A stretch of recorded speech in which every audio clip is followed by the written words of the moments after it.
கர்த்தர் நல்லவர், அவர் கிருபை என்றும் உள்ளது. சப்பா நன்றி. தேவனுடைய நாம மகிமைக்காக இந்த சின்ன சாட்சியை இங்கே சொல்கிறேன். எனக்கு ஒரு 15 வயசு இருக்கும்போது ஆண்டவர் ஒரு சில காரியத்தை என் வாழ்க்கையில் அனுமதித்தார். அதனால் ஆண்டவர் மேலே ஒரு ரொம்ப கோபம் எனக்கு. அதனால் என்ன பண்ணிட்டேன், அந்த கோபத்தை எப்படி வெளிப்படுத்தன்னு தெரியாமல் துதிகளின் மத்தியில் வாசம் பண்ணுகிறவரில் நான் அவங்கள பாடவே மாட்டேன் அப்படின்னு சொல்லிட்டு முடிவு பண்ணிவிட்டு அப்படியே விட்டுட்டேன். ஆனால் இருந்தாலும் ஆண்டவருக்காக பாடாமல் இருக்க முடியாதுல்ல, என்றைக்காவது ஒரு நாள் பாடி தானே ஆகணுன்னும் போது, சரி அப்போ நீங்கள் என்றைக்காவது ஒரு நாள் என்னை தொடும்போது நான் திரும்ப உங்களுக்கு பாடுறேன் அப்படின்னு சொல்லிட்டு மனசில் ஒரு சின்ன கோபம், ஆண்டவர்கிட்ட மனசிலே பேசுகிறேன், அவ்வளோதான், அதோடு முடிஞ்சு போச்சு. அந்த முடிவு பண்ணி 25 வருஷம் ஆயிடுச்சு. ஒரு நாள் கூட நான் பாடினது கிடையாது. சர்ச்சுக்கு போவேன், எல்லா இடத்துக்கும் போவேன், மீட்டிங் போவேன், எல்லாம் போவேன். என் வாயை திறந்து ஒரு நாள் நான் பாடினதில்லை. எந்த பாட்டுமே எனக்கு தெரியவும் தெரியாது, ஏன்னா பாடினா தானே தெரியும், எதுவுமே தெரியாது. இப்படி ஓடிட்டு இருந்தது. அதுக்கப்புறம் நம்ம வியாபாரத்துக்குள்ளே வந்தாச்சு. வியாபாரம் ஆரம்பிக்கும்போது ஆண்டவர் வழி நடத்துகிறார். டேக்ஸ் ஒழுங்காக பே பண்ணணும், அந்த மாதிரி விஷயங்களெல்லாம் கரெக்டாக இருக்கணும் அப்படின்னும்போது, அப்போ டேக்ஸ் கரெக்டாக பே பண்ணணும் அப்படின்னா சரி ஓகே நம்ம பே பண்ணலாம் அப்படின்னு சொல்லிட்டு பண்ணோம். இப்போது வியாபாரத்தில் இருக்கிற சின்ன சிக்கல் மட்டும் சொல்கிறேன். ஒரு 100 ரூபா பொருள் இருக்குது அப்படின்னா அதுக்கு டேக்ஸ் 18%. 18% அப்படின்னா 118 ரூபா நம்மளுடைய அடக்கமே ஆயிரும். நம்ம 120 ரூபாய்க்கு விற்றோன்னா 2 ரூபா தான் கிடைக்கும். 2 ரூபா கிடச்சிது அப்படின்னா அது ஒரு கேரி பேக் போட்டோன்னா அந்த 2 ரூபாவும் போயிடும். இப்போ நம்ம எக்ஸ்ட்ரா விற்கணும், சரி 130 ரூபா விற்கலாம் அப்படின்னா அதே பொருளை 100 ரூபாய்க்கு வாங்கி 110 ரூபாய்க்கு பில் இல்லாமல் விற்றுருவாங்க, டேக்ஸ் கட்டாமல் விற்கிறாங்க. அப்போ நம்ம 130 ரூபா விற்றோன்னா நம்ம ரேட் 20 ரூபாய் எக்ஸ்ட்ரா அதிகன்ற மாதிரி ஃபீல் ஆகும். அப்போது நம்மளால் ரேட்டும் எக்ஸ்ட்ரா விற்க முடியாது, டேக்ஸும் கரெக்டாக கட்டணும். அப்போ என்ன பண்ணுறது ஆண்டவரே அப்படின்னு சொல்லிட்டு ஜோம் பண்ணிக்கிட்டே இருக்கோம். ஆனால் இதுக்கு எந்த விடிவு காலமும் கிடைக்கல எனக்கு. சரி இருந்தாலும் பரவாயில்ல, அப்படியே கட்டுவோம், எவ்வளோ நாள் கட்ட முடியுதோ கட்டுவோம், ஆண்டவர் கிருபை கொடுப்பார் அப்படின்னு சொல்லிட்டு கட்டிகிட்டே இருந்தோம். ரொம்ப கஷ்டமாக இருந்தது. ஒரு சில நேரத்தில் கட்ட முடியாது, ஒரு சில நேரத்தில் கரெக்டாக கட்டுவோம். இது மாதிரி ஓடிட்டு இருக்கும்போது அப்போ தான் ஆண்டவர் ஒரு வசனம், பொன்னானது அக்னியினால் சோதிக்கப்படுவது போல் உன்னுடைய விசுவாசம் விலையேற பெற்றது. அந்த விசுவாசத்துக்குள்ளே நடக்கும்போது நம்ம அக்னிக்குள்ளே இருக்கிற மாதிரி தான் இருக்கும் அப்படின்னு சொல்லிட்டு ஆண்டவர் அந்த வசனத்தை சொன்ன உடனே சரி இந்த அக்னி ரொம்ப நாள் இருக்காது, கொஞ்ச நாளைக்கு இருக்கும், ஆனால் வெளியே வரும்போது எப்படி இருந்தாலும் பொண்ணாக வருவோம் அப்படின்னு சொல்லிட்டு அதை அப்படியே கண்டினியூ பண்ண ஆரம்பித்தேன். ஒரு ஸ்டேஜில் இன்னைக்கு கடையை நடத்த முடியாதுப்பா, அந்த முடிவுக்கு வந்தோம். ஏன்னா டேக்ஸும் கட்டி ஆகணும், லாபமும் இல்லை, எதுவும் பண்ண முடியல. அந்த டெய்லி ரன்னிங் எக்ஸ்பென்சஸை மீட் பண்ணுறதுக்கு எதுவுமே இல்லை. அப்படின்னும்போது ஜோம் பண்ணிவிட்டு அப்போ ஆண்டவர் ஒரு வார்த்தை சொன்னார், ஒரு வசனத்தின் மூலிமா ஆண்டவர் பேசினார். உன் நினைவுகள் என் நினைவுகள் அல்ல, உன் வழிகள் என் வழிகள் அல்ல. பூமியை பார்க்கலும் வானங்கள் எப்படி உயர்ந்ததோ அப்படியே உன் நினைவுகளை பார்க்கலும் என் நினைவுகளும், உன் வழிகளை பார்க்கலும் என் வழிகளும் உயர்ந்தது. இந்த வசனம் வந்த உடனே ஆண்டவர் சரியப்பா இவ்வளோ நாள் என்னுடைய முயற்சியில் நான் என்னென்னோ பண்ணி பார்த்துட்டேன், எதுவுமே வேலைக்கு ஆகலை.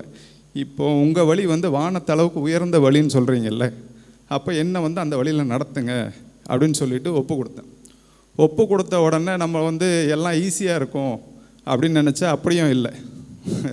ஆண்டவர் அதுக்கு ஒரு வசனம் சொன்னார், என்னதான் என் வழி உயர்ந்ததாக இருந்தாலும் உலகத்தில் உங்களுக்கு உபத்திரம் உண்டு, ஆனாலும் திடன் கொள்ளுங்கள், நான் உலகத்தை ஜெயித்தேன் அப்படின்னும்போது சரி அப்போ நம்ம ஈஸி லைஃப்லாம் கிடையாது, கஷ்டப்படுவோம், ஆனாலும் கடைசி ஆண்டவர் நமக்கு வெற்றி கொடுப்பார் அப்படின்னு சொல்லிட்டு அப்படியே கண்டினியூ பண்ண ஆரம்பித்தோம். ஆண்டவர் 2 வருஷத்துக்கு முன்னாடி ஒரு புது வழியை திறந்தார்.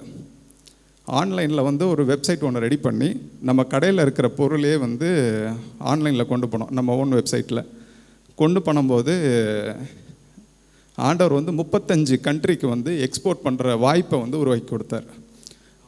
அந்த 35 கண்ட்ரிக்கும் டேக்ஸ் கட்ட தேவையில்லை. நம்ம இங்கே 100 ரூபா பொருளுக்கு 18% டேக்ஸ் கட்டி கஷ்டப்பட்டு தான் பண்ணிகிட்டு இருந்தோம். இப்போ 35 கண்ட்ரிக்கு வழி வாய்ப்பு, 8 கண்ட்ரிக்கு ஏற்கனவே சப்ளை பண்ணிட்டோம், மீதி இருக்கிற கண்ட்ரிக்கும் இப்போ வாய்ப்பு வந்திருக்கு. அந்த எந்த கண்ட்ரிக்குமே நான் டேக்ஸ் கட்ட தேவையில்லை. கவர்மெண்ட் அதுக்கு ரிலீஃப் கொடுத்துருக்காங்க. இது என்னுடைய முயற்சியோ என்னுடைய இதுவோ தகுதியோ அதெல்லாம் கிடையாது. ஆண்டவர் கிருபையினால் மட்டும்தான் இது முழுக்க முழுக்க நடந்தது. ஆண்டவர் கிருபை இல்லாமல் எதுவுமே பண்ண முடியாது. இப்போது 25 வருஷமாக பாடாமல் இருந்தேன்னு சொன்னல, ஒரு நாள் வந்து ஆண்டவர்கிட்ட ரொம்ப ஜோம் பண்ணும்போது ஆண்டவர் துதித்து பாடணும் அப்படின்னு சொல்லிட்டு ரொம்ப ஆசை. ஆனால் பாடணும்னு நினைக்கிறேன், ஒரு வார்த்தை கூட என் வாயிலேருந்து வரல. ஏன்னா பாட்டு தெரியல, ஏதோ பழைய பாட்டு 1-2 வார்த்தை தெரிஞ்ச, 1 லைன் 2 லைன் தெரிஞ்சதை அப்படி பாடிட்டு இருந்தேன். அப்போது ஆண்டவர் ஒரு பாட்டை எழுத கிருபை கொடுத்தார். அந்த பாட்டை ஆண்டவருடைய மகிமைக்காக இப்போது சின்னதாக பாடி முடிச்சிடறேன். பூவை போல உலர்ந்து போகும் மனிதனாயுள் அற்ப காலம் உனக்கு உண்டு, உணர்ந்து நடந்து கொள். அகலமான வழியிலே நடக்கும் மனிதனே, சேரும் இடம் நித்திய நரகம் உணர்ந்து கொள். சேரும் இடம் நித்திய நரகம் உணர்ந்து கொள். குறுகலான வழியுண்டு, உணர்ந்து திரும்பிடு. குறுகலான வழியுண்டு, உணர்ந்து திரும்பிடு. இயேசுவே தனவழி, உணர்ந்து திரும்பிடு. இயேசுவே தனவழி, உணர்ந்து திரும்பிடு. கலைந்து போகும் புகையை போல மறைந்து போய்விடும். கலைந்து போகும் புகையை போல மறைந்து போய்விடும். உன் ஜீவிய பெருமையாவும் மறந்து போய்விடும். உன் ஜீவிய பெருமையாவும் மறந்து போய்விடும். காய்ந்து போகும் புல்லுக்கு ஒப்பான வாழ்க்கையில் அவர் சித்தம் நிறைவேற்றிட உன்னை கொடுத்திடு. அவர் சித்தம் நிறைவேற்றிட உன்னை கொடுத்திடு. வானில் தோன்றி மறைந்திடும் மின்னல் போலவே, வானில் தோன்றி மறைந்திடும் மின்னல் போலவே, அவர் வருகையில் நீயும் செல்ல ஆயத்தப்படு. அவர் வருகையில் நீயும் செல்ல ஆயத்தப்படு. இந்த சின்ன சாட்சி மூலமா ஆண்டவர் மகிமைப்பட்டிருப்பார்னு நான் விசுவாசிக்கிறேன். இந்த வாய்ப்பை கொடுத்த தேவனுக்கு நன்றி தெரிவித்துக் கொள்கிறேன்.